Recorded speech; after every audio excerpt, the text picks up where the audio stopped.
रविवार को दिल्ली में एक बहुत अहम बैठक हुई जिसकी चर्चा मीडिया में रही कि उत्तर प्रदेश इलेक्शन को लेकर और बीजेपी की छवि को सुधारने को लेकर एक बैठक रखी गई जिसमें आरएसएस के कुछ लोग थे, बीजेपी की आला कमान थी, उत्तर प्रदेश की आला कमान थी, उसके साथ ही होम मिनिस्टर थे और प्रधानमंत्री थे। सब ने बैठ करके एक मंथन किया, लेकिन क्या चीज़ें निकलकर सामने आई, इस मंथन में क्या फैसला लिया गया, ये भी अभी तक चीज़ें निकलकर सामने नहीं आई थी, लेकिन धीरे धीरे चीज़ें बाहर आ रही हैं और लीक हो रही हैं चीज़ें। ये चीज़ें सामने आ रही हैं कि आखिर जो मंथन किया गया है उसके बाद क्या फैसला लिया गया है कि बीजेपी की छवि को, मुख्यमंत्री योगी आदित्यनाथ की छवि को किस तरह से प्रधानमंत्री की छवि को सुधारा जाए, उसको लेकर क्या रणनीति बनाई है, देखिए इस रिपोर्ट में। दिल्ली में बीते रविवार को प्रधानमंत्री नरेंद्र मोदी, गृह मंत्री अमित शाह के साथ संघ के सरकार्यवाहक दत्तात्रेय होसबोले की मीटिंग हुई। इस मीटिंग में भाजपा के राष्ट्रीय अध्यक्ष जेपी नड्डा के साथ उत्तर प्रदेश भाजपा संगठन के महामंत्री सुनील बंसल भी शामिल हुए। कोरोना की दूसरी लहर में जिस तरह से यूपी में अव्यवस्था सामने आई है, उससे यूपी सरकार के साथ साथ मोदी की छवि को भी तगड़ा झटका लगा है। ऐसे में मीटिंग में तय किया गया है कि एक अभियान चलाकर मोदी और योगी की छवि को सुधारा जाएगा। इस काम में पार्टी के साथ साथ संघ भी सहयोग करेगा।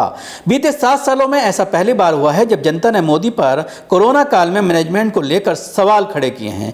इस बात को संघ भी जानता है। रविवार की बैठक में इस मुद्दे पर खास चर्चा हुई। बैठक में दत्तात्रेय होसबोले ने जमीनी हकीकत से प्रधानमंत्री नरेंद्र मोदी और गृह मंत्री अमित शाह को रूबरू भी कराया।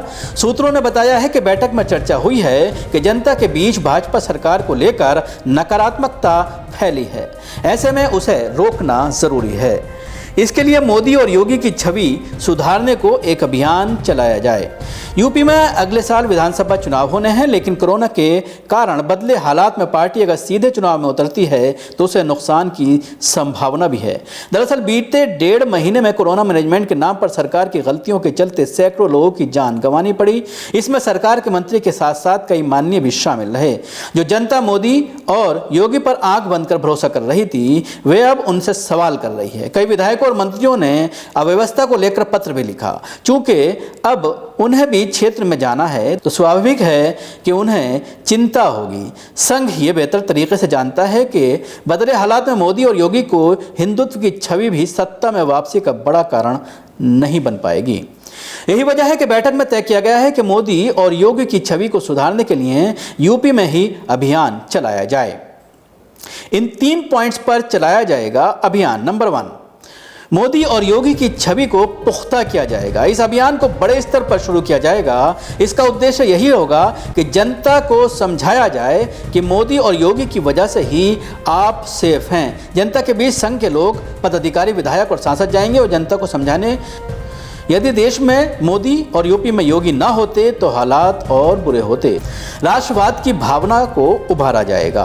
भाजपा कार्यकर्ता जनता को मोदी के नेतृत्व में कोरोना काल में मिली सफलता के बारे में बताएंगे। आत्मनिर्भर भारत नीति के तहत देश में कैसे कम समय में कोरोना की 2 वैक्सीन बनाई गई, डीआरडीओ ने कोरोना की दवा खोज ली, भारत ने अपने दम पर कोरोना टेस्टिंग किट बना ली, पूर्ण लॉकडाउन न करके कैसे गरीबों का ध्यान रखा गया और साथ ही अर्थव्यवस्था को कैसे बचाया गया, जनता को ये संदेश दिया जाएगा। इसके अलावा केस बढ़ने पर सरकार ने ऑक्सीजन सप्लाई बढ़ाई, कम समय में हॉस्पिटल खोले गए। विपक्ष के उकसाने में ना आए, बयानबाजी से दूर रहें भाजपा नेता। बैठक में शामिल नेता जानते हैं कि कोरोना काल में अपनों को खो चुके लोग काफ़ी गुस्से में हैं। ऐसे में जो भी नेता जनता के बीच जाएगा वह सिर्फ उनके संवेदना जताएगा, सरकार की बातों को उनके सामने रखेगा। यदि जनता कोई आरोप या कुछ उल्टा सीधा बोले तो उस पर पलटवार ना करें। इसके साथ ही नेता बयानबाजी से दूर रहें, ऐसा कोई बयान न दें जिससे सरकार की छवि खराब हो, साथ ही विपक्ष के उकसाने में ना आए।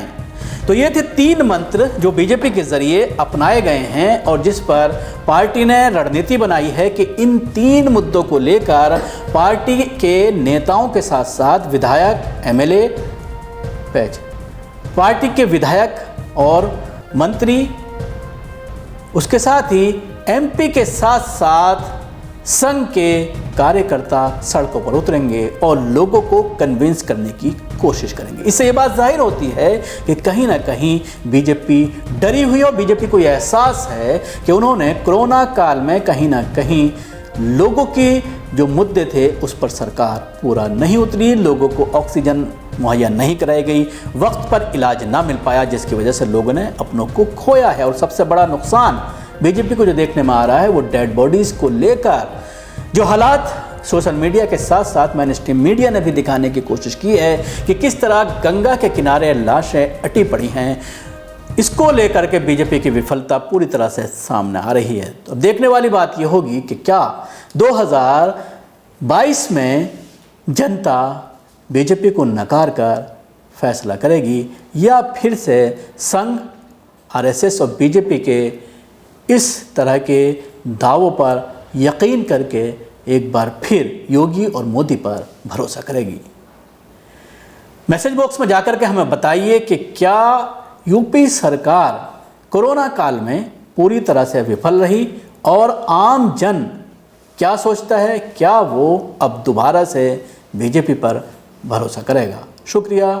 आपको हमारा प्रोग्राम कैसा लगा जरूर बताएं। हमारे यूट्यूब चैनल को सब्सक्राइब करना ना भूलें, इसके साथ ही बेल आइकन जरूर दबाएं। सभी अहम खबरों के लिए न्यूज़ MX को सब्सक्राइब करें, साथ ही बेल आइकॉन को जरूर दबाएं।